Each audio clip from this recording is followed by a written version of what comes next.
Through the Mayhem, the Silently podcast series, bringing marketing industry leaders together to discuss the ever-shifting media landscape. Learn about the ins and outs of real-time marketing, influencers, data privacy, technology, and so much more. All from industry experts with real experience, giving you the real answers. Now, let's break through the mayhem.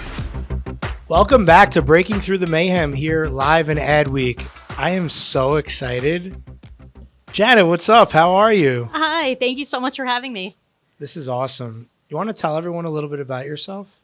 Yeah, definitely. So I work at WPP Media. I have a dual role. In one part, I run global strategy for one of our biggest clients. And the other piece is I lead a group called Global Invention. So that is all around ideas and innovation and thought leadership. You know, it's interesting. When I hear that, obviously, that means you're a very curious person. When do you think your curiosity started?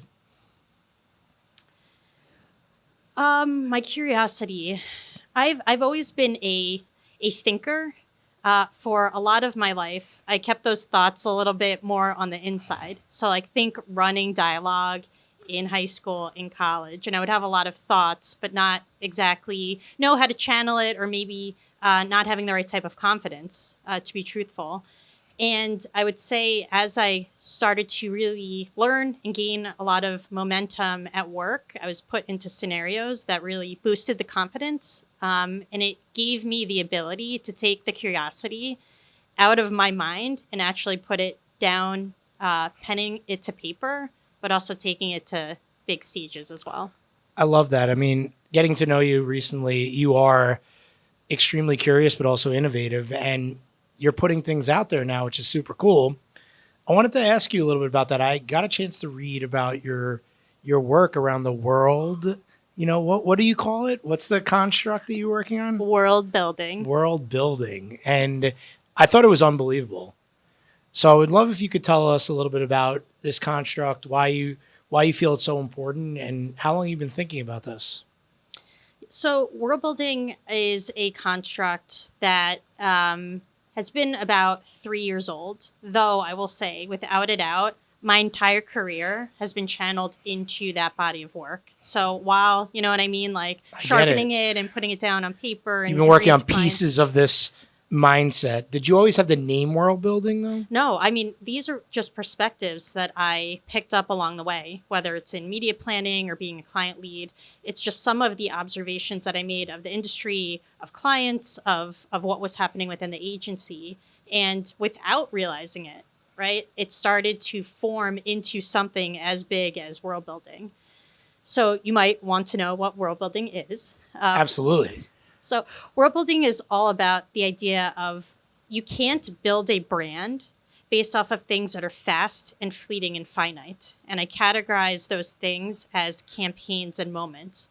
To actually build a brand, it has to be done based off of things that are enduring and evergreen and endless. And if you think about it, worlds are what people care about because it's too easy to force attention. We can buy anything we want in this industry. It's much better if you can earn the attention of people and build worlds around what they care about. Then for brands, it's really about how do you provide a very clear role and a value exchange to people to help give them more of what they want within the world. It's brilliant. And how have you been allowed to evangelize that throughout WPP? And when were you given kind of that confidence to put out this idea and move with it? Definitely. So we launch annual thought leadership every single year at CES. And that is usually a wonderful place for us to really start to debut things that we're thinking about for the industry. It could be for the present, it could be for the future. And so over the past 3 years, over time, it has gotten bigger from a thought within a piece of content to actually the entire piece of thought leadership. And so what does it look like? It looks like thought leadership, of course, but also over time, we've been able to build it into a process, into the operations, into how global operates in lockstep with local markets. We've channeled it into community strategies, into award-winning ideas. So what has started as the strategic stance has then unrolled into both the philosophy and the process. That's awesome. Do you ever think about how far you've come with this already?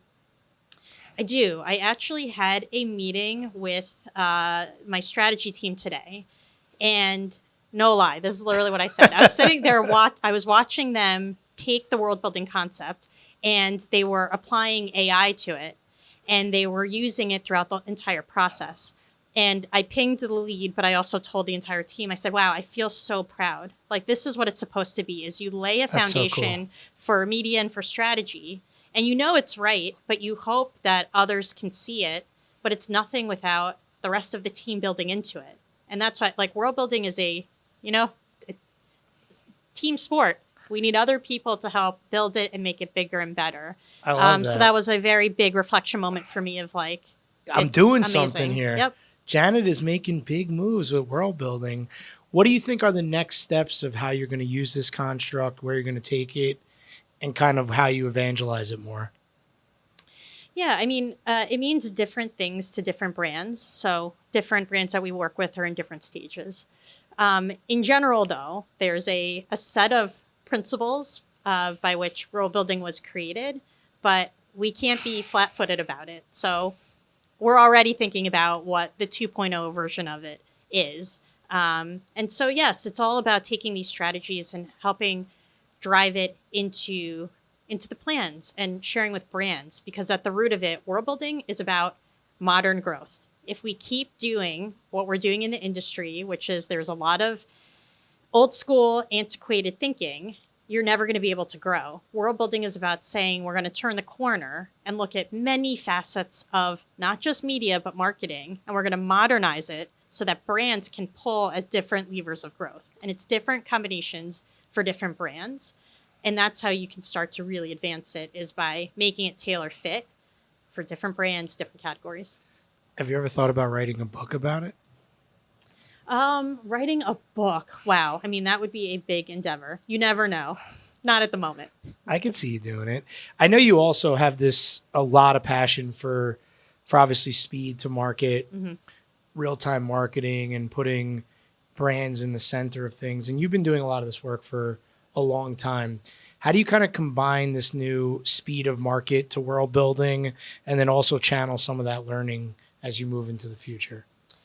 Yeah, so I mean, I spent a decade of my career studying the speed of culture, and not just studying it, but understanding what culture is, understanding how it applies to different tentpole moments, different communities, and then figuring out how to execute it. The speed part is really critical, but if you think about it, everyone's trying to move quickly. There has to be difference makers when it comes to agility. And I spoke about it a little bit earlier, but if you really boil it down strategically, what does your brand stand for? Who are you trying to reach? And how do you add value? Helps you assess, should I be in this moment or not? The speed will be there, right? There are ways that you can use technology and AI. There are predetermined things that you can do to look at culture. But sometimes the speed is not enough. All right, a lot of people hang their hat on yep, we could do it quicker. I care about the quickness, but also the impact that you make when you're striking in culture. It's brilliant. I mean, and how do you get inside of WPP? When you're not on a brand or you're not working on something, how do you find yourself innovating with other people nowadays with how fast things are moving? Incredibly. It is amazing to connect in with creative commerce teams, with the data teams, with the audience teams. I find that even from a world building perspective, it's almost like a magnet. People are really drawn to it. But I love that hand raising to say, great, there's different pieces of marketing that can advance with it. And as I said, I can't do it alone. So I always love when other champions come through. And it also helps us take a greater look at what's happening, across WPP and start to really unite things. How long have you been at WPP now? It has been almost 16 years. That's unbelievable. Sweet 16. What keeps you always excited? Yeah, WPP has given me a lot of opportunities to work in different roles. As I mentioned, I've been in media planning, I've been in comms planning, I've been a client lead, I've run that creative practice. So I think everything that I've done has built upon itself. And I've been able to do it because WPP allows me to have nonlinear thinking. If I want to create a solution or I want to team up with a group of people to do something really different, it's not discouraged ever. In fact, right, there's a lot of the leadership who's like, keep driving it, keep making it bigger, bolder, sharper. And with that type of backing, there's just a lot of possibilities that can unfold. I love that. What else are you excited about seeing this week that has nothing to do with you, with WPP? So I'm about to be on just a guest. I'm going to go see a panel. And the topic is about creator AORs. I think it's just a fascinating piece because I think there's a lot of opportunity in the influencer space. It's too easy almost to be like, great, what type of influencers do I want to use and how to leverage it? I think when you start to look at the other side of the coin in creators, right, that is not to tie it to world building, but the world needs to be created somehow. You know, like people want to participate, that, you know, they want two-way interactions, not just one way. So anyway, I'm really excited to hear that perspective. I love that. Who are some of the marketers that you respect and try to look out for when they're doing things out there? Like the brands or actual people? You take it how you want it. Okay. Let's see. Well, I'd say one of my mentors is Cindy Gustafson. Wow. Who is the CEO of Nutrafol. And, you know, a lot of my early career was really, you know, she told me you have to know the rules to break the rules. And so, you know, there's people that I follow like in their journeys of career to see like how they shape things and how they operate. I think on the brand side, I really like brands that have enduring platforms, meaning if you see an execution, let's just say Snickers, you know that the center of gravity is going to be hangry. And so like everything that they do is very playful in that wheelhouse. Equally, I would say Vaseline is an incredible marketer. And wow. I might be a little biased because I work on Unilever, but Vaseline has been a consistently brave and bold marketer who is not just award-winning, but drives business. And this year at Cannes, they won a Titanium Lion. So that's, you know, one of the very few highest awards. And they did it by implementing not just world building, but a strategy of, okay, if we're going to go out and have influence, how do we reach many communities of many sizes? And they created Vaseline Verified, which is all about finding people out on social media who use hacks of Vaseline. So it gets them to all different types of communities. That's then genius. they layered in a social currency by badging that, and it really took off. So wow, a consistently bold marketer and a very exciting win this year for them. I love that. You're coming down the stretch. Like I was thinking a little bit more about like what kind of crazy question I can ask you, you know? And I didn't want to overdo it to you. So okay. Let's think about this one. If you can go out to dinner with anyone that was not alive but not family, who would it be?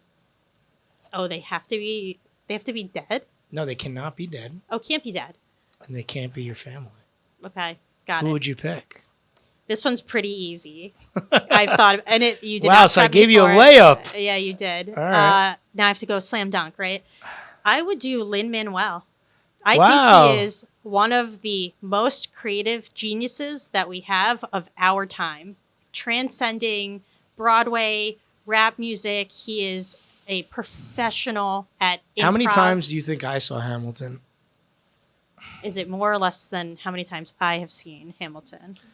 I would absolutely go less just based on that answer, but I've seen it a bunch too. Yeah. I think there's something so perfect about it. Like It's got all the right things going on. Are you that big of a Broadway fan though? I love Broadway. I think that's a lesser known fact. I really do. In particular, What are your top 5? I like musicals. Oh, I don't know if I could do top 5, but I'll tell you the one other one that I love. It's a little bit older. Is called Once, and I saw it with the original cast, and it is very music based with like live instruments, and it was fantastic. But you know how like some people have comfort TV, like some people you are have comfort musicals. It's like. Yeah, Hamilton's my like comfort. So name content. 5 you like. They don't have to be top 5. 5 I like. Okay, Once, Hamilton. God, I'm trying to go through like the library of things that I've seen. I don't know. I'm probably not going to be able to do this on the fly. All right, cool. What would you say is a Broadway show you think I love that you'd be surprised by? Mamma Mia. Ooh, interesting. No, I think Rent might be my favorite. Oh, Rent. OG. Yeah. Broadway show of all time, you know? This might be a surprising one for the audience out there. It is. It's classic, though. And what about, like, give me an artist you love that people would be surprised by? Ooh. I have to say, and you'll see why I like Hamilton, but growing up, this is super true, and even now, I became obsessed with rap music. So like when you would record that I could tell you the top 5. Yeah. Okay. But I used to like record on a tape, like Hot 97 or Power 105. Wow. But here's what I think it's really, really smart. I did have this conversation with someone once, like, wait, you love like Hamilton, you love rap, because I think they're on like a different level of wordplay. I think the referencing the mind just is incredible, moves faster. and it's storytelling. Yeah. That's awesome. So who is your favorite rapper to close? I think I got to go Jay-Z. Wow, Jay-Z. Best rapper alive. It's interesting. He says that, right? Yes, I'm from Brooklyn. I'm aware. But I will say I'm a Rent fan and also a Jay-Z fan. So we have that combo. Well, thank you so much, Janet, for your amazing interview. And you're the best. I'll see you soon. Thank you. Bye. Hey, I'm Chris, one of the producers for Sightly's Breaking Through the Mayhem podcast. We want to thank you so much for subscribing to the show. If you'd like to learn more about the guests we had on today, we included additional information about them in the show notes. Finally, if you'd like to be on the podcast, or if you know someone who'd make a great fit, you can fill out the form at sightly.com/podcast. Catch you on the next episode.